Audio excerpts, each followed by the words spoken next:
tông khủi tông bồi nó mà mua là hoặc gì bừng trong quả thêm cái cá cho mua thì nè nè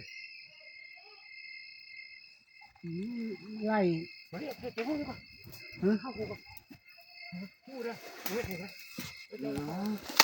sao thân rồi đấy thân đeo xuân ăn hú nhìn hóc đây đây mẹ mình những gì có máy ai có máy thì đúng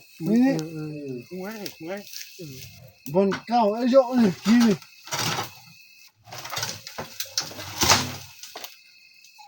nó xưa cao mà nó dù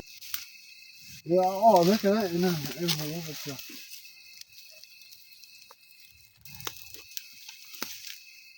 xưa cao mà nó cao này nó mới tỉ vào thọ thế sơn mà xẻo nó chỉ lông cái láng còn lúng sao cái này cái nàyมันออกนี่นะปีกาเขาคุยจนได้จังมาเกี่ยสิ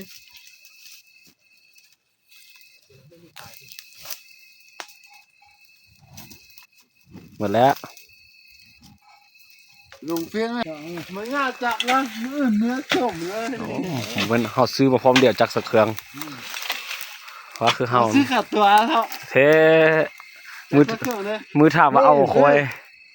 ยังเห็นก็งอกอยู่ นี่ สับไหม ตา เครื่องแล้วดิเฮ้ยเอาไหมมืออยู่เครื่องนั้น ตกแล้วนะตกตีนแถวนี้ นะเอาไหมเหยียบไหม นี่ จับลูกกันไว้ เอาตัวซับมือที่ บ่คนละตัวเลย คนละตัวละ ตายสิฮะ ตายแล้ว ตายแล้ว เหยียบ หิมคุดพังโค้งเลย ก็ให้ลูกคนอื่นมาได้ตัวนั้นตายแล้ว ลูกนอกขึ้นมาเลย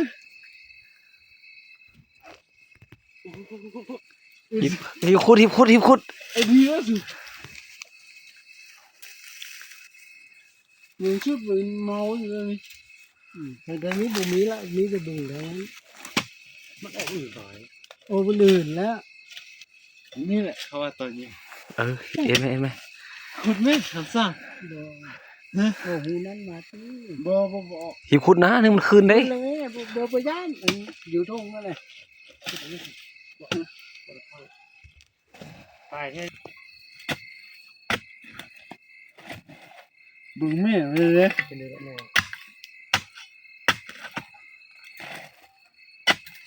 เป็นที่ดินดมนี่บุกขึ้นเลย กันเบิ่งภาษาเนี่ยคือบริษัทหลายมือเติบกันเบิ่งนี่ โอ้เอามึงมาสาชุดเดียวหนูเมียวว่าเลย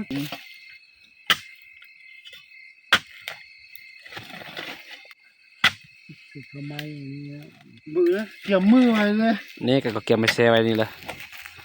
มือไว้ ขับถอยทีนึง สอง ทับสองแล้วเกียมเกิดกิน เกี่ยมไว้อีก เกียมมันบุมีมือนะ เอา เฮ้ย นี่นี่เนาะเดี๋ยวใครนี่ตะกี้ใครล่ะ เกี่ยวข้าวดีนะ สุโขจะบ่ได้เพื่อติ นี่มือจะมาเสิร์ฟบนเก่านี่บนนี้นี่คือมันบนนี้ อย่าซื้อคือฮับ ได้โอ้บุก อย่าซื้อคือฮับให้แล้วก็ บัตตี้จะมาทำแข่งนี่ทำมาทาง พอถ้าเอาแล้วนะ เราก็ได้ละทางนี้นะ บัวเหาะหอมแม่มันง่ายดิ ได้แล้ว ได้ก็ได้เบอร์เสือจมปวดใช่ไหม ซื้อๆนี่จ้ะ เขี่ยแห้งนะ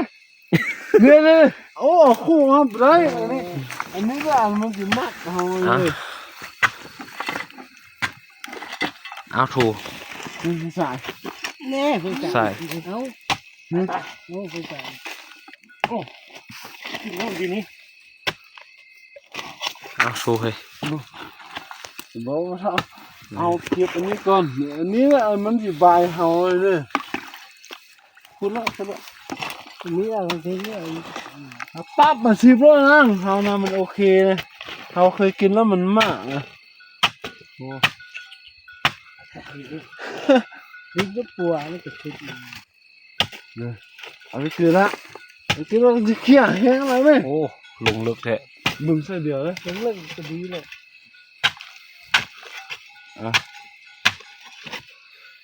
เคยเห็นนะถ่ายทำเลยดิ เรียบร้อยแล้ว โอ้ปั๊บมาสิบรถของเฮาน่ะโอ้โอเคมือยัง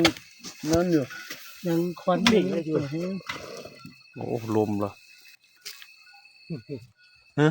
ห่างมาก็ลมละโล่แล้วนะเตอ ลมเนี่ยมีดเดี๋ยวเอามาแกะออกมา เน่มีด รู้ว่ายังพูดทางนี้จะแก้ได้บ่ อันปั๊บมาสิบอันนี้แหละ ผมแม่นี่ก็กินก็แม่ เอาห่างมันออกก่อน ปั๊บมาสิบแล้วเฮาแม่หูขาวโบะเลยเท่าเอ้ย หล่นเกลือหนึ่งเลยโย เตอนึงเลย เกลือหนึ่งเนี่ยหล่นเลย ขาน้อยเนี่ย จกมันเลย ดึงทั้งหัวนี่ดึงออกมาเลยบ่ได้อ่ะ เฮานี่ปั๊บมาสิบรถโอเค โอเค เท่าเอ้ยเป็นไรก็เบิ่งกันเด้อว่า4 โมงแรงมื้อ มื้อ นะ นี้ก็เมาเพิ่นว่า 4 โมงสิมา 4 โมงมาแต่5 โมงเอา ยังขุดบนในมือเจ้าเนี่ยขุดบนนั่นแหละแถวนั้นแหละ เฮ้ยเอาไหม ไอ้ผิดกลือ เอาไหมเอาไหมเฮ้ยจับตัวเลยโยกกันเลย นี่นี่ เอามือมาสิเอามือมาสิ บ่มันมาแต่เกิด บ่มาตะเนาะนะ มาแต่นอกเด้นี่บ่มีนะออกมานี่นะ เพื่อไปตีนตัวได้ ตายแล้วตายแล้ว เอามือมาสิไหม ไปแม่ตูนน่ะไอ้เพชรอยู่ต้น มื น้ อไปเอาน้อยๆนะโยน บ่มีมื้อ ำบ่มีนะอยู่นี่นะบ่ได้เอานี้มานะ เอาไม่สุกเดียวไหมเดียวไหม เดี๋ยวเอามือมาสิกัน นี่กี่ เก็บมือเก็บไว้เลยนะ สรุปคุยจางไหมไป สมือจาง ไปก็อยู่กลุ่มไปเอา แม่มันเล่งหลายแล้วดิ ไปเลยเพชรเลยสียานเหลือก็เอ้ย เอานะทูน่ะ เอาถุงยางมากูไหม เย้ ถุงยาง ว่าสูบมือยางมานี่ บ่มีถุงยางแน่ สูบมือดำนานะรวมเลยก็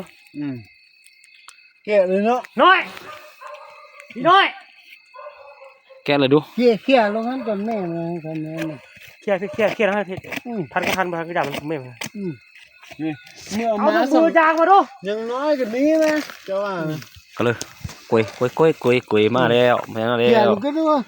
แกะนี่เลย เอาเขียไหม ที่เจ้าเขียเนื้อก็ได้ดิ ปากก็ได้ อันนี้ยังใครอันมื้อน่ะเพิ่งได้นี่ กล้วยเปื้อรอไอ้นี่ บ่เขี่ยแม่มันเขี่ยแม่ลงนั้น เบิ่งแม่มันออกนอกมาอีกแล้ว ที่ได้สู้กันหนาสิเลย